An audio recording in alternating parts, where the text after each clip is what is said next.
Scott Strode, welcome to the podcast. Wow, thanks for having me on. I'm excited to be here. Yeah, I really enjoyed your book. Incredible, Rise, Recover, Thrive, and that just published this January. Yeah, it's still sort of fresh out there on the bookshelves, and it's exciting. It's great, been great to sort of hear how it's impacted people and what they've thought of it, and hope it reaches a lot more folks too.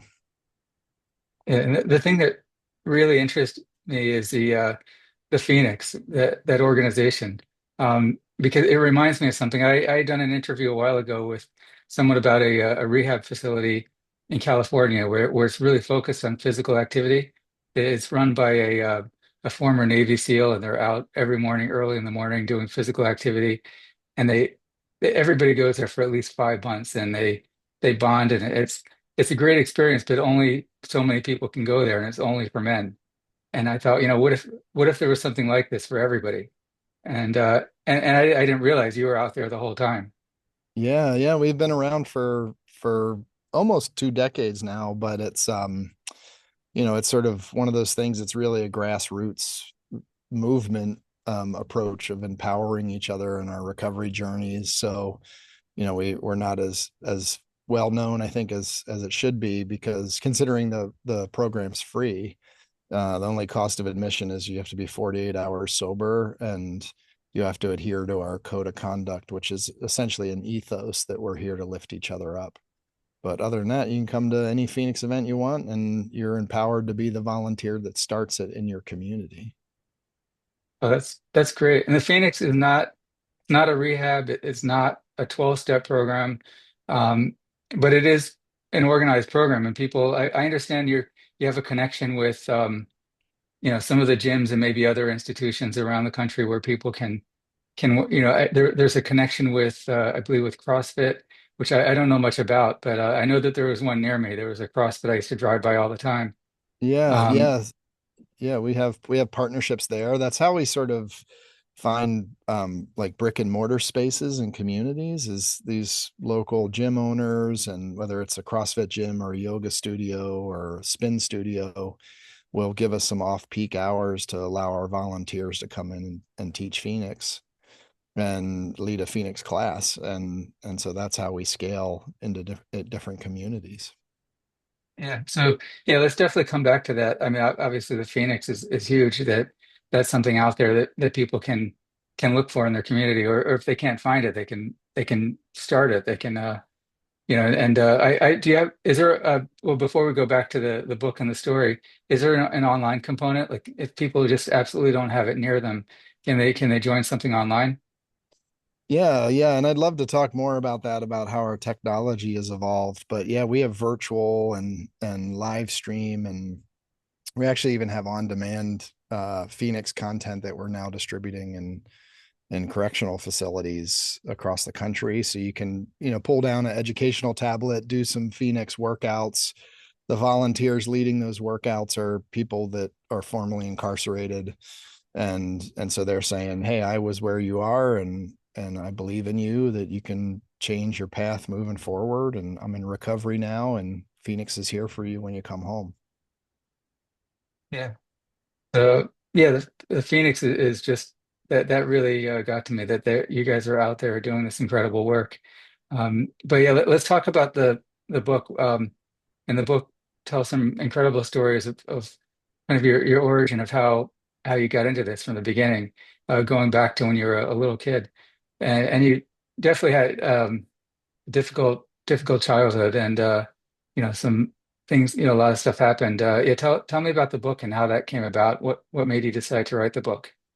Yeah, I mean, I felt sort of compelled to write it now because, you know, as you sort of opened with, not everyone sort of heard of the Phoenix. And I think that as we grow it in this grassroots way, we also have to grow this idea that through a principled empowerment approach, we can actually address addiction and mental health in our country, and that we in our communities are actually, the people impacted by these things are can actually be the solution too, by by getting out of that burning building ourselves, we can reach back in and get somebody else out too. And that's what our volunteers are doing. And I just wanted more people to know about that.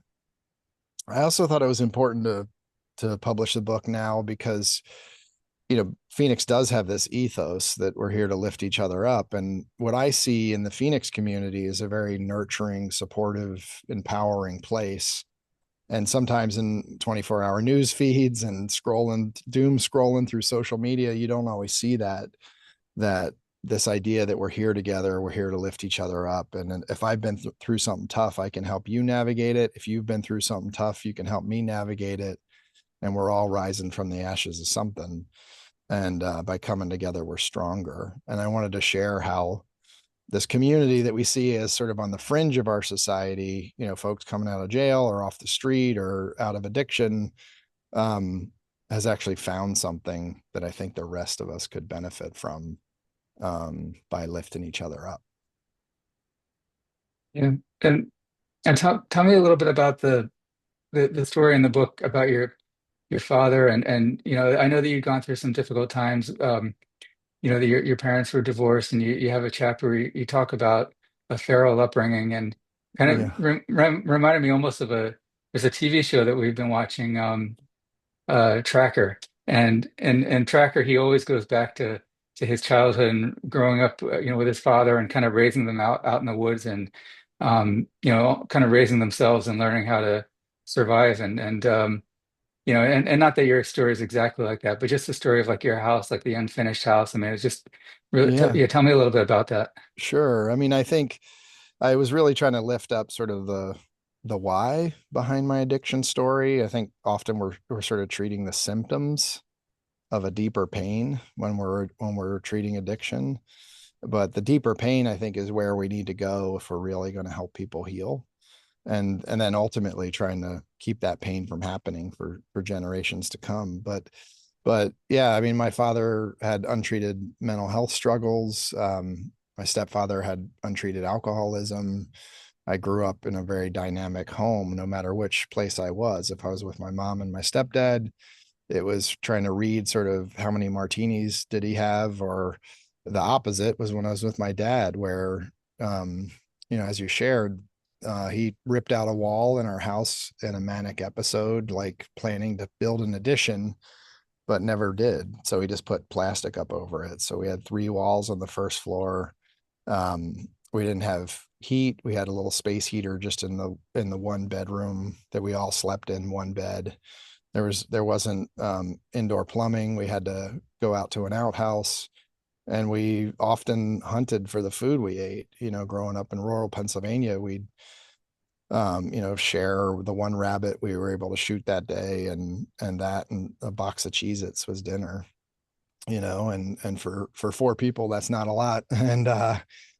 And so, it was tough. And I think the hardest part for me was trying to read who my dad was that day, to see how I had to show up to be loved, and that's something that's really hard to expect a kid to be able to do. um and then when I grew up a little bit, I found myself becoming his caretaker pretty quickly, as opposed to him being mine. And uh and it was those events and the sort of demeaning and emotional abuse I experienced, that really led to self-esteem wounds, that once I started pouring drugs and alcohol on them, it started to go away. And then, of course, you Yeah. realize that coping mechanism is going to fail you too. And you had started drinking at 11, and then had some other drug experiences later on, um, and so but most, I don't know about most people. A lot of people that they go through addiction, they find recovery maybe through like a rehab program, and rehabs in this country are very closely connected with AA and the 12-step program, or at least a lot of them are, maybe most of them. Did you ever have that experience of having to go away to a rehab?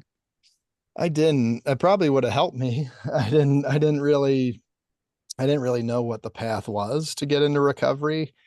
I just knew that I was really unhappy with how my life was, and that I felt like my drug and alcohol use had like stripped away the dreams of who I thought I could be.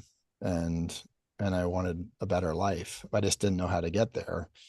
And so I took sort of a unique route to that, where I found my way into a boxing gym and through a friend, and there were a couple sober guys that trained in there, and I just started going there every day I could instead of going out drinking as much. And then I've always loved the outdoors, just even being out in the woods with my dad. That was like the one really positive memory from my childhood.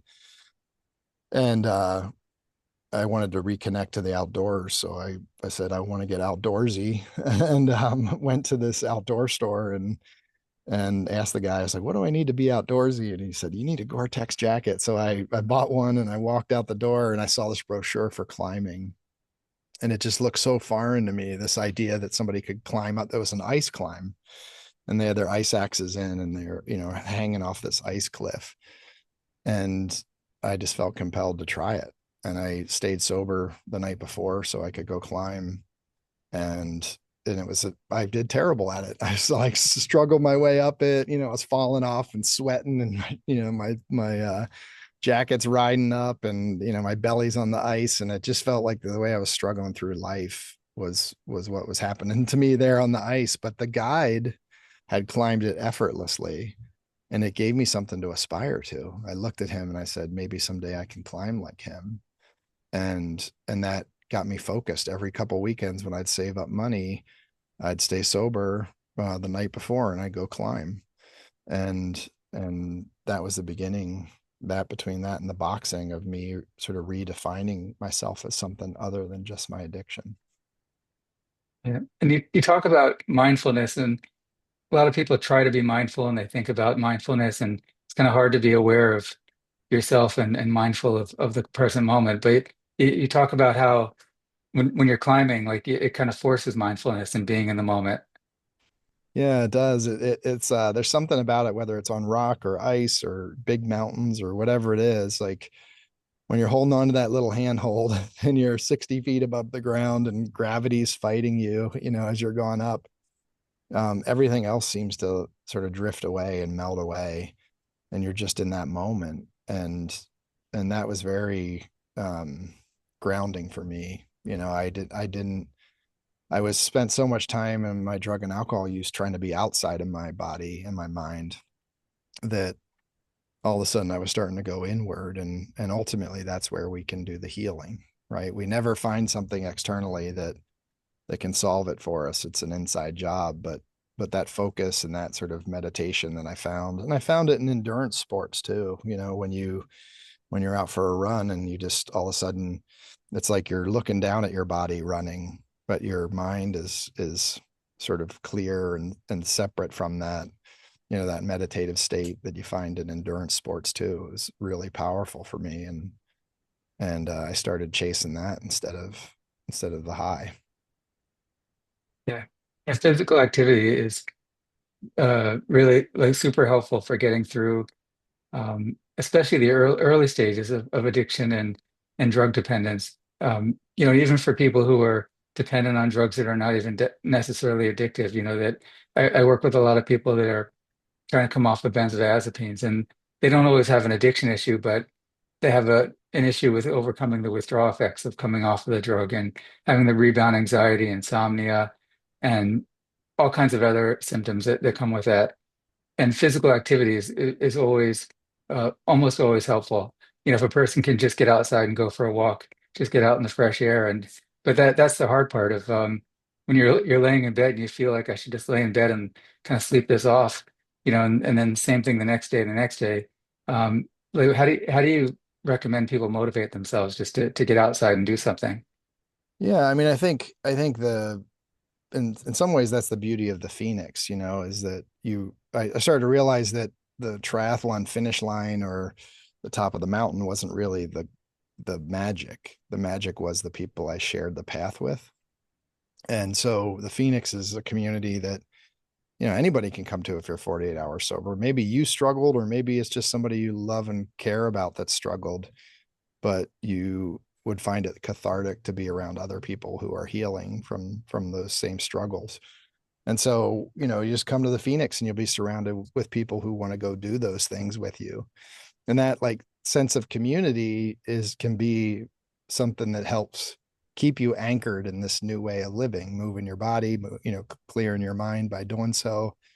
And if you don't have Phoenix near you, then excuse me, um, you could you could be the person that starts it, or I just encourage you to just take small bites, right? Like that's how we accomplish big things. When I would climb mountains, I would just kick one step at a time, and that's how I would get to the top. And you have to rest in between and get up the next day and then kick a few more steps. So if you get out and walk, because running seems impossible for 20 minutes, and then you make that 30 minutes, or you start out with 10 minutes, and then maybe you run a minute, here and there. Every third minute, you run for a little bit, jog for a little bit, and then you walk the rest of it.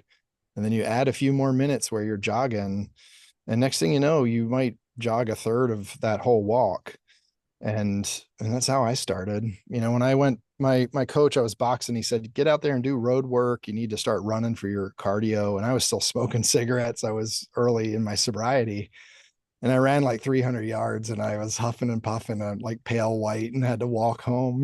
So I just had to quit smoking ultimately, but I just started getting out there and running 400 yards, and then it turned into 5, and then it turned into a mile. And next thing you know, I've ran a marathon and raced Ironman and all these things I never thought possible. You've done that triathlon where you actually is it swimming, bicycling, and running?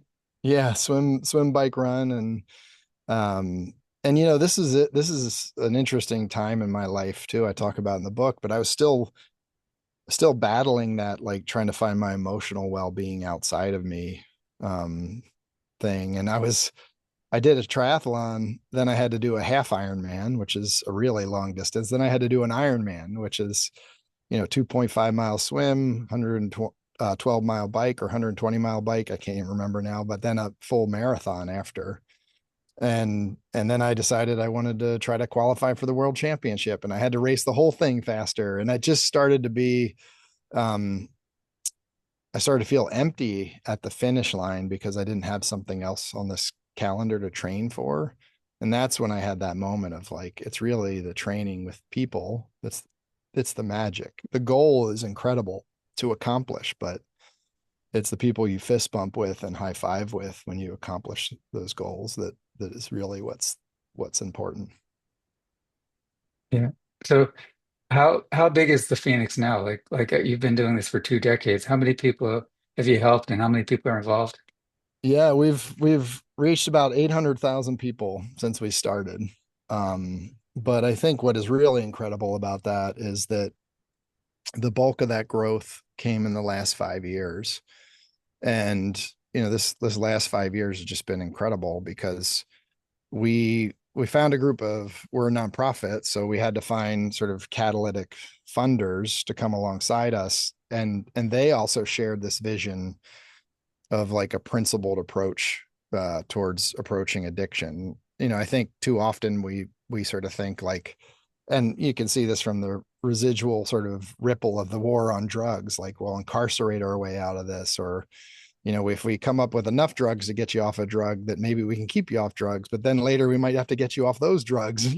So it's like, but I think inside of every one of us is this intrinsic strength. And I think if you land in a place where you're treated with dignity and you're believed in and you're empowered and you're supported, you can start to believe in yourself. And then you can share that belief with the person that comes in behind you. And that's really when we started thinking of like, that's the essence of Phoenix. That's what we have to protect.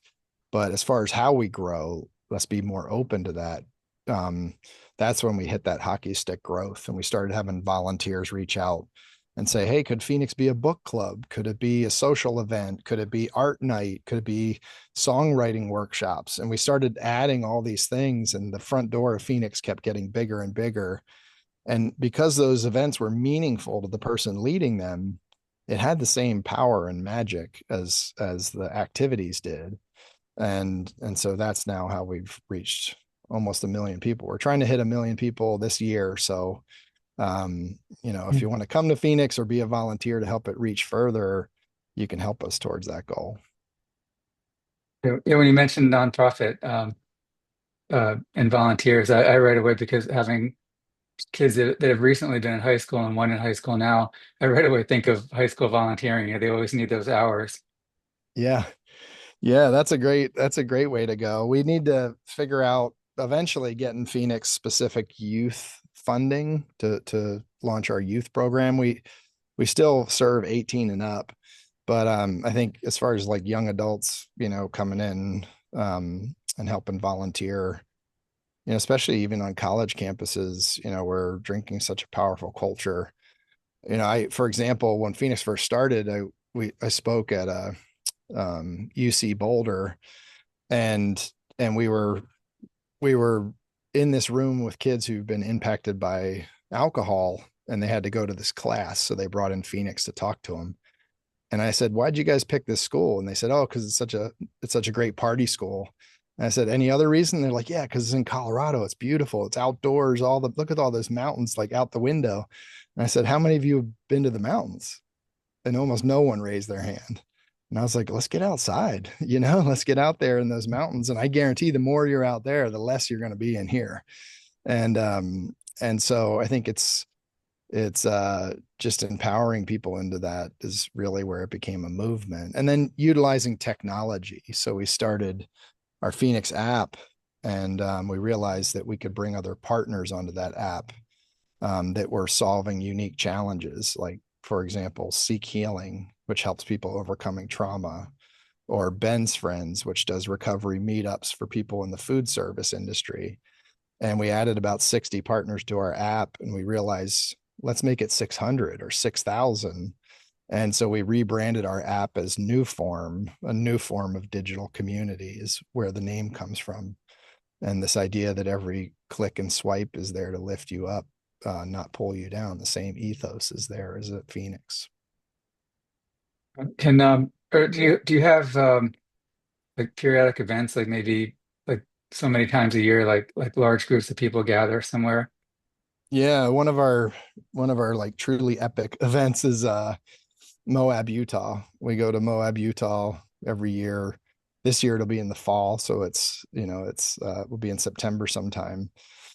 And we take, 200 or 300 people to the desert, and we camp and we bike and we hike and we climb, and everybody gets a little sunburn and a little sand in their ears, and we're camping out and gone home with really great memories, um, and great friendships of folks we met on that trip. And I think the beauty of something like that is it starts to reframe what our recovery can be.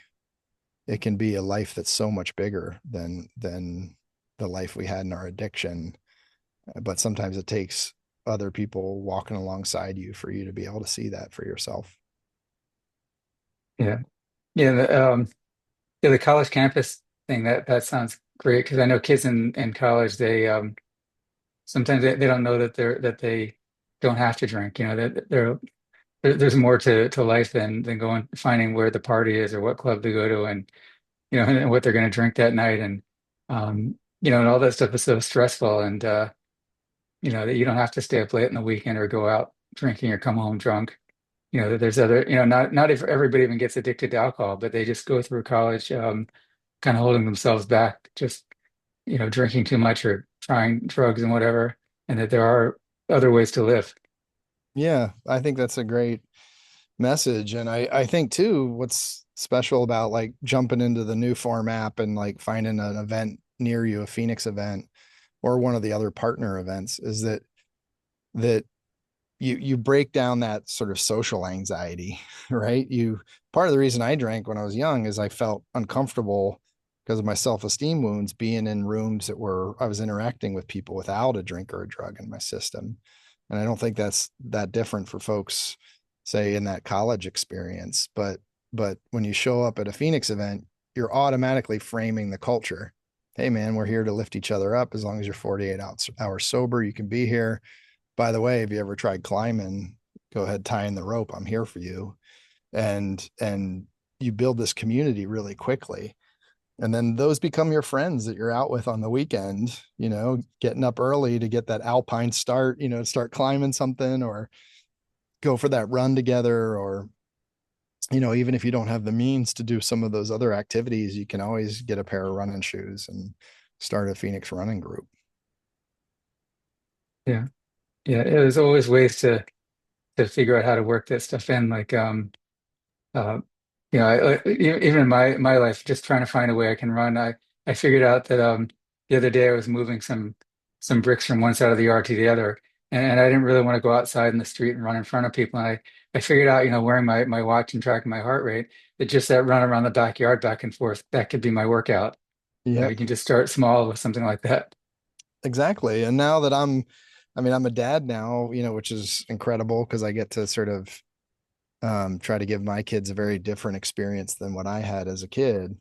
But fitting those workouts in gets even harder, So um, you know, my son will do, push-ups or little squats with me. He's only 4, but he'll do them right next to me, or we go out for a 20-minute walk and pushing the stroller becomes my workout. So it's like you got to fit it in where you can.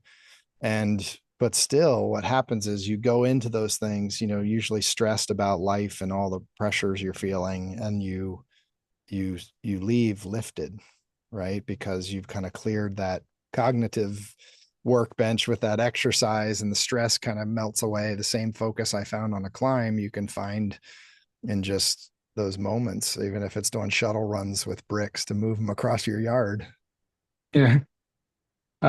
I was at this place. I went with a friend. We were in Brooklyn, and we visited this place, which I've never seen anything like it before. It's like a climbing place. All they do is climb. It's this huge open place, and they have climbing walls all over of different. And some of them look really advanced, like you're almost climbing upside down, almost like like at an angle back like that. And and I kind of right away imagine like, oh, I feel like I would be good at this, but I think I tried a little climbing, like I'm really not good at this at all. Um, do you, do you guys use any of that kind of stuff, like those climbing facilities? Yeah, we do. And it's what we do. That's where the Phoenix can help folks who maybe don't have the resources to do those kinds of activities. Is we buy all the punch passes, and we do the training with the volunteers and work with those climbing gyms. And then all you got to do is show up, right? And then we have rental shoes and we have harnesses, and the volunteers are great about teaching people, how to place your feet and how to use your hands, and and there's a technique to it. And once you sort of unlock that, climbing just starts to open up in front of you, and you like I said, you just find that this beautiful focus that's on when you're on the wall. And the best part too is you're building a bond with that person who's holding the other side of that rope, keeping you up there. And and it's those friendships that you can turn to when you're having a tough day and you're thinking about drinking or using, or your mental health is struggling, and you need to sort of shore it up. You can turn to those friends that you've made at those Phoenix events. So how do you feel looking back on that?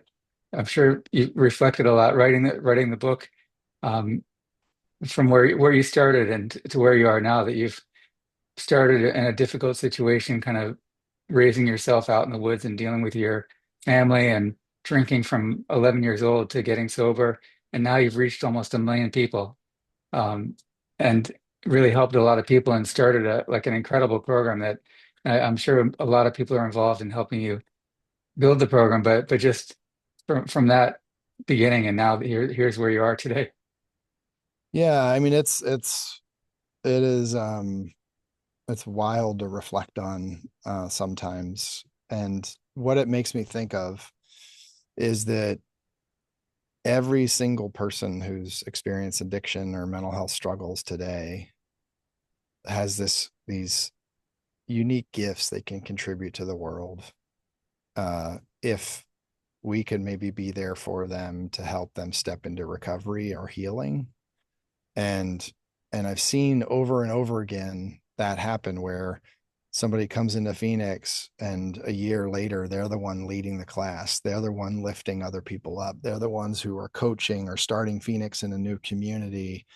And and so what now I see in the addiction crisis in our country is all of this untapped potential and in the human spirit of all the people experiencing this. And that's how I know this approach can end the addiction crisis, right? Because if we get enough people who step into recovery but also reach back and help somebody else do the same, eventually it'll compound upon itself. And that's why I think of Phoenix more as a movement than an organization. It's this empowerment movement to change the addiction crisis. Yeah.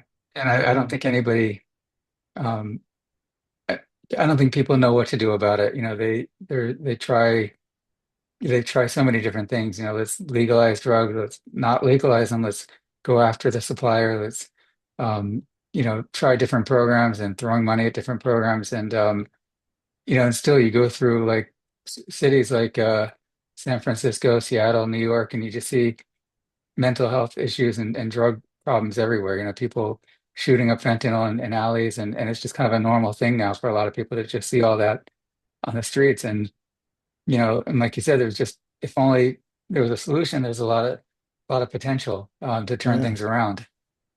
absolutely. And I mean, there's a place like that in Boston. It's called Mass and Cass, and it's this like open drug market. And there's people at Phoenix that work here and volunteer here who've been out there in that place, no different than the Tenderloin or Skid Row or wherever. And so those folks now have served thousands of people through Phoenix, helped thousands of people on their recovery journey. So think about that. If five or six more folks we can lift up out of a space like that and empower them on their journey, and they each served 1,000 people or a couple thousand people, then we start making a real difference. And the thing is, you could just be somebody who's civically minded and you care about this issue, or it breaks your heart to see it in your community. And if you want to teach an art night because that's something you love, great. That's a Phoenix event. If you want to do a coffee social because you love lattes, then that becomes a Phoenix event. If you want to do a run or a ride, great. But it doesn't all have to be active. We actually now have volunteer leaders that lead teams of volunteers. So maybe you're just organized and you like to lead people and you want to be a volunteer team leader. Um, you could be part of the solution. We're if we keep waiting for something that is hatched in DC to come solve this in our communities, we're going to be waiting a long time. But if each one of us steps up and leans into this problem together and pushes hard, I think we can make a difference.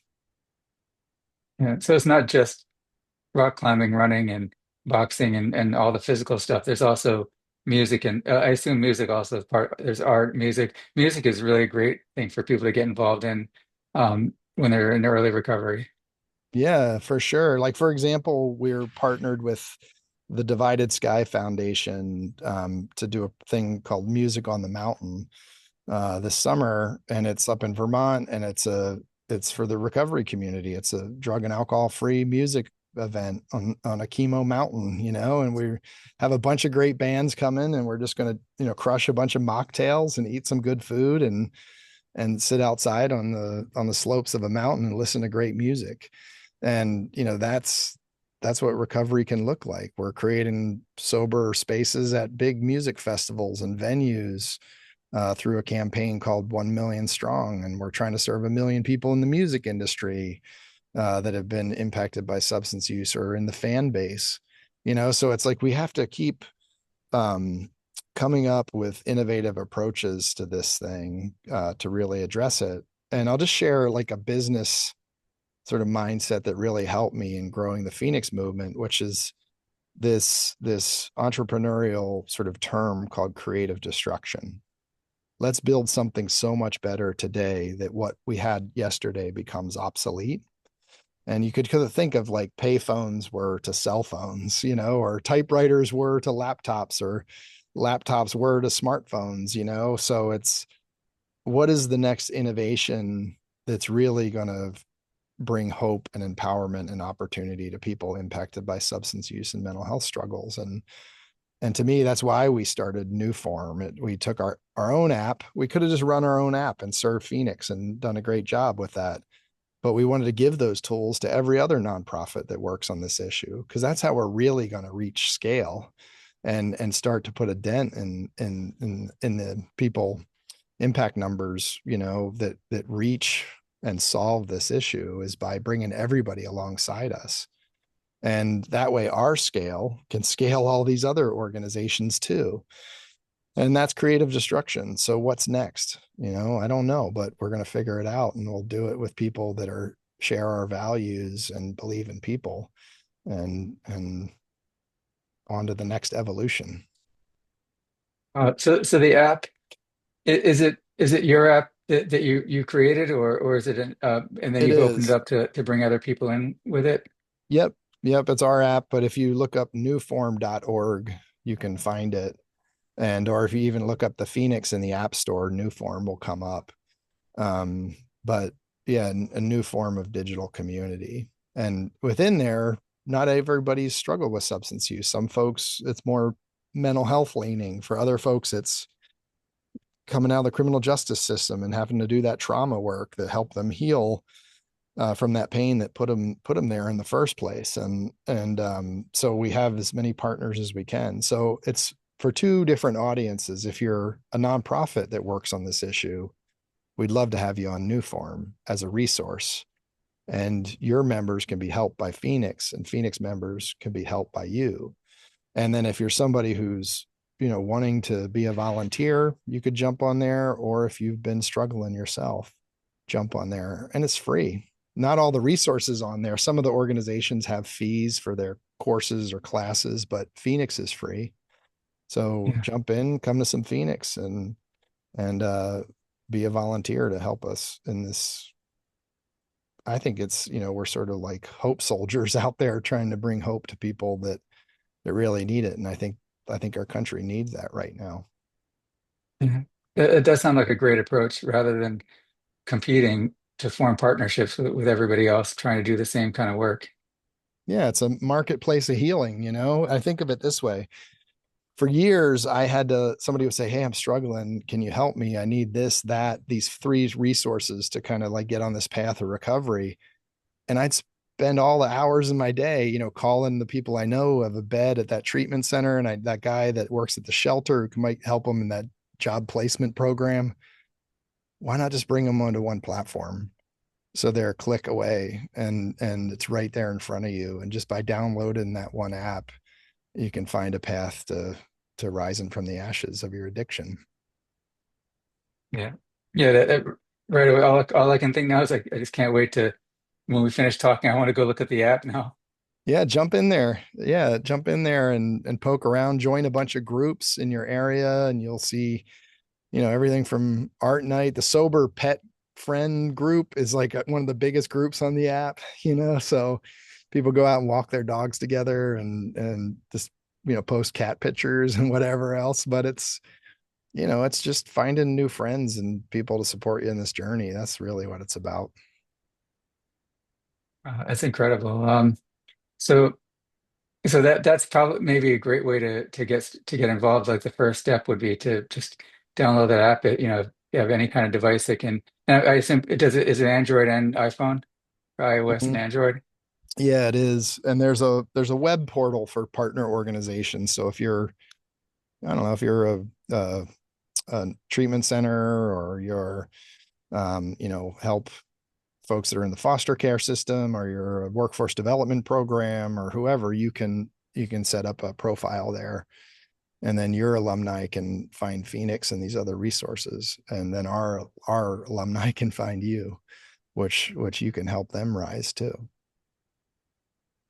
And your book, that's I would assume that people can go to Amazon or even directly to your website to find the book. Yeah, you can. And if you like it, write a review. And I guess if you don't like it, you can write a review too. But I'd love to get it out to more folks, because it really lays out sort of this model of empowerment and how we can approach this issue differently. Um, And I think somebody asked me once, what's the most um, important principle, that Phoenix has that has played out to really help build this movement? And I think it's dignity, treating people with dignity. I think when we go through this stuff, there's so much shame and self-loathing that I felt in my addiction journey when I found people like those climbing guides and my boxing instructor and other people who treated me with dignity. It allowed me to start treating myself with dignity. And so that's how we're going to overcome this issue is through this principled approach. Yeah. Yeah. Thank you, Scott Strode. Thank you for joining me today. This has been really incredible, and I hope that I can help a little tiny bit in reaching some more people and getting the word out, and maybe at least we can reach those couple of people that they can get the word out to a lot more people. But yeah, this is an incredible program and something that can really make a difference in a lot of people's lives. So Well, thank you. thank you for being part of the solution too, to help lift up stories like this to so others can find it. It's a real gift to the world. So thank you. Yeah, thank you for joining me today. This has been a great talk. Take care. Easier.